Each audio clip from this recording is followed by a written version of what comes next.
আচ্ছা, আপনাকে যদি বলা হয় পৃথিবীর সবথেকে বড় দেশ কোনটি, তাহলে আপনি নিশ্চয়ই চোখ বন্ধ করে বলবেন রাশিয়া। হ্যাঁ, আপনি ঠিকই বলেছেন। আয়তনে পৃথিবীর সর্ববৃহৎ দেশ রাশিয়া, রাজধানী ও বড় শহর মস্কো। পৃথিবীর শীর্ষ 5 পারমাণবিক ক্ষমতাধর দেশগুলোর মধ্যে রাশিয়া অন্যতম। আবার অন্যদিকে দেশটি জাতিসংঘের নিরাপত্তা পরিষদের স্থায়ী সদস্য। বলাই বাহুল্য, খনিজ তেল সমৃদ্ধ ক্ষমতাশালীন দেশ রাশিয়ার মুদ্রার নাম রুবল।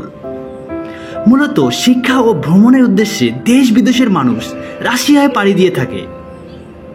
এখন দেখার ব্যাপার হলো রাশিয়ার 1 কিংবা 100 রুবল বাংলাদেশে কত টাকার সমান। আজকে রাশিয়ার 1 রুবল বাংলাদেশি টাকায় এক্সচেঞ্জ করলে এক্সচেঞ্জ রেটে গিয়ে দাঁড়াবে 1.29 টাকা, 10 রুবল গিয়ে দাঁড়াবে 12 টাকা, 100 রুবল গিয়ে দাঁড়াবে 129 টাকা, 1000 রুবল এক্সচেঞ্জ করলে পাওয়া যাবে 1297 টাকা, 10,000 রুবল এক্সচেঞ্জ রেটে গিয়ে দাঁড়াবে 12,972 টাকা এবং সবশেষ রাশিয়ার 1 লক্ষ রুবলকে বাংলাদেশি টাকা এক্সচেঞ্জ করলে এক্সচেঞ্জ রেটে গিয়ে দাঁড়াবে 1,29,728 টাকা। অনুরূপভাবে যদি বাংলাদেশি টাকাকে রাশিয়ান রুবেলে এক্সচেঞ্জ করি, সেক্ষেত্রে আজকে বাংলাদেশের 1 টাকায় রাশিয়ান রুবেলে পাবো 0.77 রুবেল, 10 টাকায় পাবো 7.70 রুবেল, 100 টাকায় পাবো 77 রুবেল, 1000 টাকায় পাবো 770 রুবেল, 10,000 টাকা এক্সচেঞ্জ রেটে গিয়ে দাঁড়াবে 7,708 রুবেল এবং সবশেষ বাংলাদেশি 1 লক্ষ টাকাকে যদি রাশিয়ান রুবেলে এক্সচেঞ্জ করি, সেক্ষেত্রে আমরা আজকে এক্সচেঞ্জ রেটে পাবো 77,084 রুবেল। তো ফ্রেন্ডস, আশা করবো আপনারা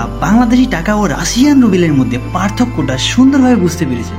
যেমনটা আমরা দেখতে পাচ্ছেন, বাংলাদেশের 100 টাকা ও রাশিয়ান রুবেলের মধ্যে সামান্য পার্থক্য রয়েছে, সেদিক থেকে বাংলাদেশি টাকার মান সামান্য কম পাওয়া যায়। তো ফ্রেন্ডস, আশা করব ভিডিওটি আপনাদের ভালো লেগেছে।